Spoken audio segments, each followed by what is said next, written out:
ਯਾਰ ਕੁਝ ਨਹੀਂ ਹੈ। ਮਤਲਬ ਹੁਣ ਅੱਗੇ ਖੋਲਾਂਗੇ ਆਦੇ ਤਾਰਾਂ ਨਾ ਆਦੇ ਤਾਰ ਪੂਰਾ ਆਦੇ ਤਾਰ ਲਿਆ ਕੇ ਦੇਖਦੇ ਕਿਆ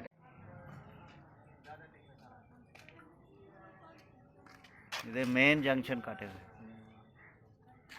ਮੈਨੂੰ ਇਹ ਨਹੀਂ ਸਮਝ ਆਉਂਦੀ ਚੂਹੇ ਨੂੰ ਇੱਥੋਂ ਕੀ ਮਿਲਦਾ ਯਾਰ ਇਹ तो मैं तार और सब हलने में आता है।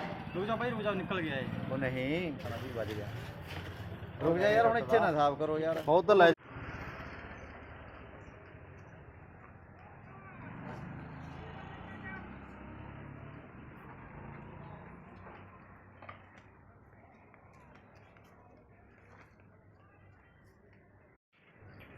RTR 1 ton electrical mechanical